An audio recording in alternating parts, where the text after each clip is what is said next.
कहानी है लखनऊ के एक ऐसे भूतिया हॉस्पिटल की जो पिछले 18 वर्षों से बंद पड़ा है, जहां कोई कभी आता जाता नहीं है, लेकिन कभी कभी रात के 2 बजे कोई किसी का इलाज करता है।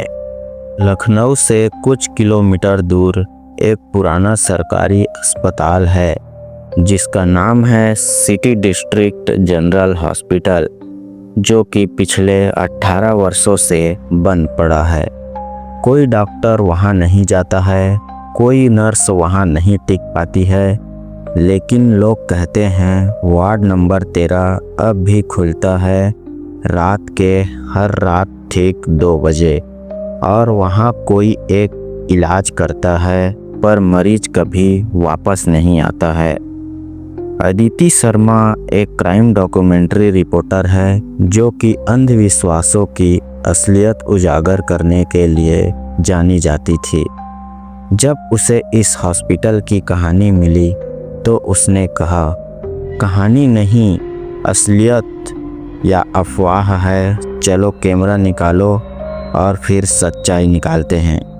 उसके साथ गया था उसका कैमरामैन जिसका नाम था Vikram.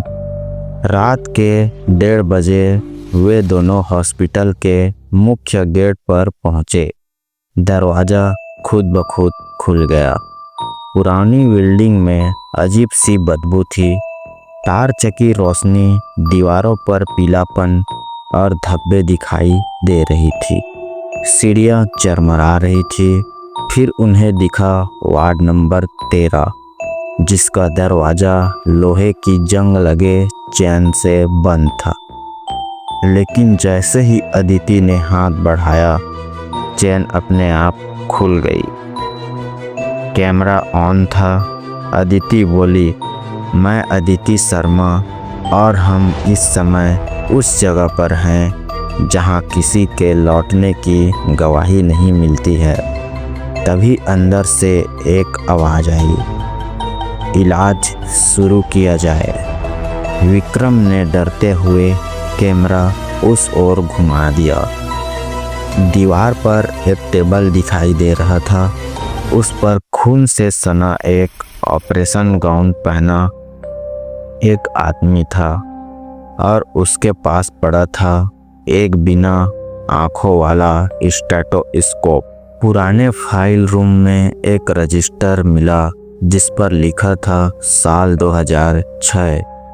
Doctor Samardeep, ward number 13 के मरीज अब नहीं मरते हैं, बस वे बदल जाते हैं।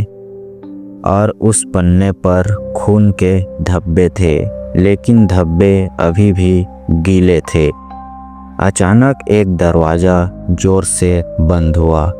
कमरे की बत्तियां झपकने लगी। फिर एक एक कर लाइटें बुझने लगी। डॉक्टर आ गए हैं, कहीं से आवाज़ आया।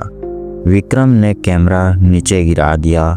कमरे में कोई घसीटते हुए चल रहा था, सफ़ेद कोट पहने, बिना चेहरा दिखाए। और फिर ऑपरेशन रूम की लाइट जल गई। विक्रम अब गायब हो गया था। अदिति चीखती रही, लेकिन आवाज़ जैसे दीवारों में समा गई थी। ऑपरेशन रूम में टेबल पर अब विक्रम था, जिसकी छाती चीरी जा चुकी थी, और कोई डॉक्टर बिना औजार के अंदर कुछ डाल रहा था। वो इंसान नहीं लग रहा था। उसका चेहरा धुंधला और पिघला हुआ था। अदिति ने कैमरा उठाया और बाहर भागी, लेकिन हॉस्पिटल का दरवाज़ा अब ईंटों से बंद हो चुका था। हर खिड़की पर लोहे की जाली लगी थी।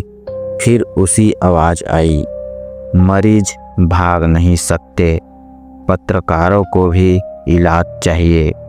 सिटी डिस्ट्रिक्ट जनरल हॉस्पिटल में पिछले 3 दिनों से हर रात सीसीटीवी कैमरे में एक परछाई घूमती दिख रही थी। कोई डॉक्टर कोट पहने जैसा कोई इंसान हो। उसकी गर्दन हल्की झुकी हुई थी, और जो आईसीयू से लेकर ऑपरेशन थिएटर तक घूमता था। अंदर से सर्जिकल औजारों की आवाज़ें आ रही थी। उसके साथ साथ किसी के हल्के चीखने की आवाज़ें भी आ रही थी। रात के 2 बज चुके थे। फिर से वही आवाज़ आई, इलाज शुरू किया जाए। एक रात एक प्राइवेट जांच की टीम अस्पताल में दाखिल हुई, जिसमें थे इंस्पेक्टर कबीर राठौर और उसमें थी डॉक्टर मीरा और उनके साथ थे एक स्वामी जी जिनका नाम था तेजवीर। तीनों के पास कैमरे, हॉटस्पॉट और ट्रैकर्स थे। उसके साथ ही उनके पास पवित्र राख भी था। जैसे ही वे वार्ड नंबर 13 में पहुँचे, वहाँ एक लड़की बैठी थी जिसका छुपा हुआ चेहरा उसने धीरे से सिर उठाया। वो अदिति थी, लेकिन उसकी आंखें अब सफ़ेद थी और होठों पर एक अजीब मुस्कान थी। उसने कहा, मुझे अब दर्द नहीं होता है। डॉक्टर ने मेरा इलाज कर दिया है। डॉक्टर मीरा ने स्टोर रूम में एक गुप्त लॉकर में डॉक्टर समरदीप की डायरी पाई। डायरी में लिखा था, मुझे मौत से डर नहीं लगता है, मुझे डर लगता है अधूरे इलाज से। मैं मरने के बाद भी उन्हें ठीक करूँगा और जो ठीक नहीं होगा वो मेरी टीम का हिस्सा बन जाएगा।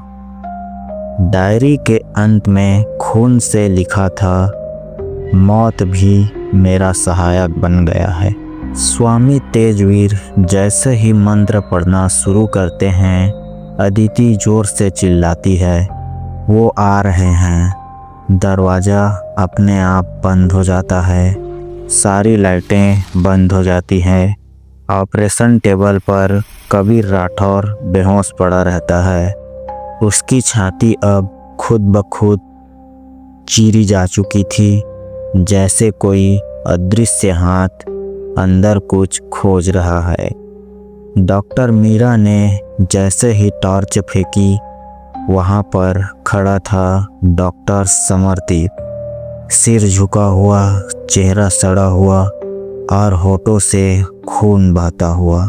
उसने कहा, इनके अंदर इंसानियत है, मैं उसे निकाल रहा हूँ। डॉक्टर समरदीप अब डॉक्टर नहीं रह गया था, वो एक डेंजर सर्जर बन चुका था।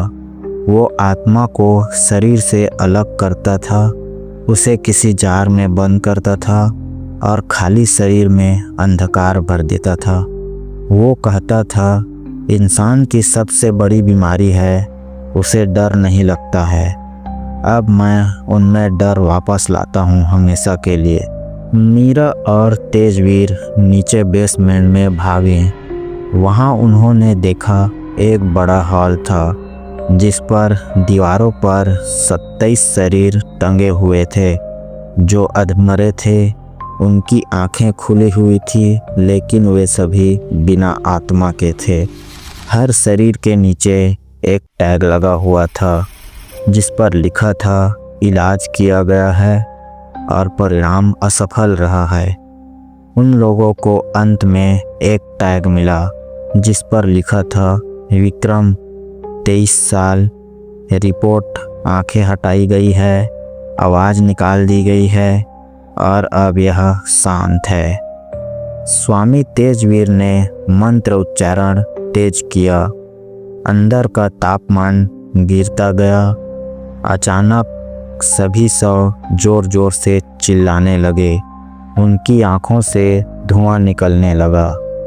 डॉक्टर समरदीप दहाड़ते हुए आया और बोला, तुम मेरे मरीजों को तकलीफ़ दे रहे हो, ये अब मेरे हैं।